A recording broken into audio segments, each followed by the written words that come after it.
Shalom saudara yang dikasihi Tuhan. Salam damai sejahtera. Sebelum kita mulai renungan pada pagi ini, marilah kita berdoa. Allah Bapa yang Maha Kuasa, yang kami kenal dalam nama Tuhan Yesus. Terima kasih Bapa atas semua kami selama hari ini, atas perlindungan-Mu selalu sampai pada hari kali ini Tuhan.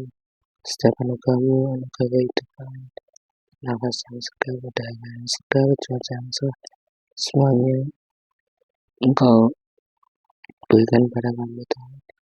Terima kasih Bapak, sebenarnya kami ingin menanyakan lindungan firman-Mu, berbicara pada kami Tuhan, bukalah mata hati dan pikiran kami, agar kami dapat meresapi dan melakukan setiap dari firman itu ke dalam kehidupan kami seharian. Pakailah kami menjadi pengatas sabda-Mu, pakailah kami menjadi saksi dan alat-Mu dimanapun kami berada. Hanya di dalam nama Tuhan Yesus kami berdoa dan mengucap syukur. Haleluya. Amin. Salam saudara yang dikasihi dalam Tuhan. Renungan pada hari ini diambil dari Lukas 6 ayat yang 37 hingga yang ke-41. Demikianlah firman Tuhan. Hal menghakimi, janganlah kamu menghakimi, maka kamu pun tidak akan dihakimi, dan janganlah kamu menghukum, maka kamu pun tidak akan dihukum. Ampunilah dan kamu akan diampuni, berilah dan kamu akan diberi. Suatu takaran yang baik, yang dipadatkan, yang digoncangkan, dan yang tumpah keluar akan dicurahkan keluar ke dalam peribaan. Sebab ukuran yang kamu pakai untuk mengukur akan diukurkan padamu. Yesus mengatakan pula suatu perumpamaan pada mereka. Dapatkah orang buta menuntun orang buta? Bukankah keduanya akan jatuh ke dalam lubang? Seorang murid tidak lebih daripada gurunya, tetapi barang siapa yang telah tamat pelajarannya akan sama dengan gurunya. Mengapakah engkau melihat selembar di dalam mata saudaramu, sedangkan balok di dalam matamu sendiri tidak engkau ketahui? Amin. Saudara dikasihi Tuhan, ayat pada Lukas 6 ini mengajarkan kita bagaimana cara kita untuk mendoakan seseorang, mengampuni seseorang, terlebih mereka yang telah menyakiti kita. Dimulai dari ayat yang 37, janganlah kamu menghakimi, maka kamu pun tidak akan dihakimi.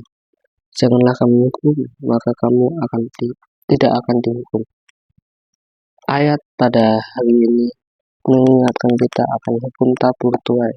Apa yang kita tabur, itulah yang kita tuai. Apa yang kita tanam, itulah yang kita hasilkan. Itulah yang kita dapatkan di waktu panen.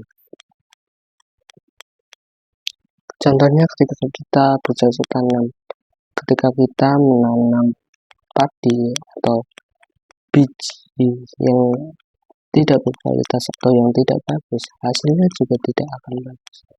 Demikian pula di dalam kehidupan kita. Apa yang kita tabur, itulah yang kita tuai. Ketika kita menabur kebaikan, ketika kita menaburkan kasih, ketika kita mengampuni seseorang, ketika kita memberkati seseorang, terutama mereka yang telah menyakiti hati kita atau yang telah merugikan kita, yang telah menghancurkan kita, kita juga akan menerima pengampunan daripada Bapa. Di dalam doa Bapa kami ada satu kalimat yang mengatakan bahwa ampunilah kesalahan kami seperti kami juga mengampuni orang yang bersalah kepada kami. Amin. Jadi ketika kita mengampuni orang lain, Tuhan Yesus melanjutkan di ayat yang 38, berilah dan kamu akan diberi, sebab ukuran yang kamu pakai untuk mengukur akan diukurkan kepadamu. Tuhan Yesus melanjutkan, sebab ukuran yang kamu pakai untuk mengukur akan diukurkan kepadamu. Jadi ketika kita membalas kejahatan orang dengan kejahatan, Tuhan juga akan membalas kita. Tetapi sebaliknya, ketika kita mengampuni seseorang, memberkati seseorang, Tuhan juga akan mengampuni kesalahan kita. Amin. Seperti hukum tabur tuai, contohnya Tuhan Yesus menaburkan cinta kasih, menaburkan pengorbanan agar menyelamatkan dunia, menyelamatkan manusia daripada dosa daripada maut, dan hasilnya adalah manusia yang percaya pada Tuhan Yesus, dia akan diselamatkan, terutama diselamatkan dari maut. Bahkan Tuhan Yesus juga berkata, barang siapa makan roti ini, dia akan hidup walaupun dia sudah mati. Itu artinya apa? Walaupun tubuh kita mati, tetapi roh kita hidup, roh kita mengikuti Tuhan Yesus. Saya akan kasih contoh, bila mana kita memiliki suatu kendaraan, contohnya mobil, ketika kita hanya membersihkan bagian luar saja, mungkin orang-orang akan melihat kalau kita adalah orang yang bersih, orang yang terawat, orang mungkin dalam tanda petik berpangkat tinggi atau memiliki status atau memiliki kekayaan. Tetapi hal itu tidak masuk akal atau sama saja ketika kita hanya membersihkan bagian luar saja, hanya membersihkan bagian dalam saja, hanya membersihkan bagian luar saja dan tidak membersihkan bagian dalam. Ini artinya apa dalam kehidupan kita? Kalau kita hanya menunjukkan kalau kita rajin beribadah, kalau kita berbuat baik, kalau kita rajin persembahan, tetapi hati kita, tetapi perbuatan kita di luar semua itu adalah perbuatan yang dalam tanda kutip berlawanan dengan kehendak Allah, itu sama saja. Contoh simpel, kita yang ikut ibadah, kita yang ikut persembahan, kita yang ikut menyanyikan lagu rohani, tetapi kita tidak mempunyai cinta kasih, tidak bisa mengampuni, tidak bisa mengasihi sesama kita, dan justru malah mendendam atau membalas kejahatan dengan kejahatan, kita sama aja. Tuhan Yesus pernah berkata bahwa kamu tidak bisa mencintai Allah dan juga tidak bisa mencintai Mammon. Itu artinya apa? Kamu tidak bisa mencintai Allah sekaligus mencintai dunia. Itu tidak bisa. Kenapa? Allah itu adalah Allah yang cemburu. Ketika kita hanya mengikuti Tuhan, ketika kita hendak menyembah Tuhan, beribadah pada Tuhan, tetapi hati kita tidak bersih, hati kita penuh dendam, penuh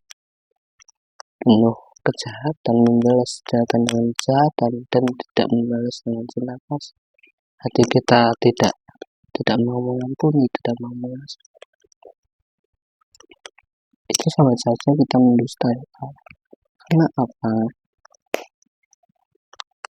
Kalau kita mengasihi Allah, tetapi kita tidak bisa mengasihi manusia, itu sama saja ketika kita mengasihi manusia tetapi kita tidak bisa mengasihi Allah, itu sama saja. Makanya daripada itu, saudara yang dikasihi dalam Tuhan, ketika kita sudah ditebus oleh darah Yesus, sudah diselamatkan oleh cinta kasih, kita juga wajib dan harus mengasihi sesama kita, mengasihi dan terutama mereka yang membutuhkan, terutama mereka yang telah menyakiti hati kita, terutama mereka yang telah berbuat jahat kepada kita. Kita ampuni, kita berkati, maka Tuhanlah yang akan mengubah orang tersebut, dan Tuhanlah yang akan mengampuni kita, yang akan mengujikan dosa kita. Amin. Marilah kita Allah Bapa yang Maha Kuasa, terima kasih Bapa atas renungan pada hari ini, mengingatkan kami Tuhan untuk kami terus saling mengasihi Tuhan, memiliki cinta kasih yang Engkau berikan kepada kami Tuhan. Kami mengasihi manusia Tuhan karena Engkau terlebih dahulu mengasihi kami. Terima kasih Bapa mengingatkan kami untuk tidak menghakimi Tuhan, tetapi justru mengampuni, memberkati, mengasihi orang-orang yang telah melukai hati kami. Mengasihi mereka siapa saja yang telah berbuat jahat pada kami. Terima kasih Bapa, apakah kami menjadi para tersadar, apakah kami menjadi pelaksana firman-Mu, kalau kamu bisa saksi dan alami dimanapun kamu berada. Hanya di dalam nama Tuhan Yesus kami berdoa dan mengucap syukur. Haleluya. Amin.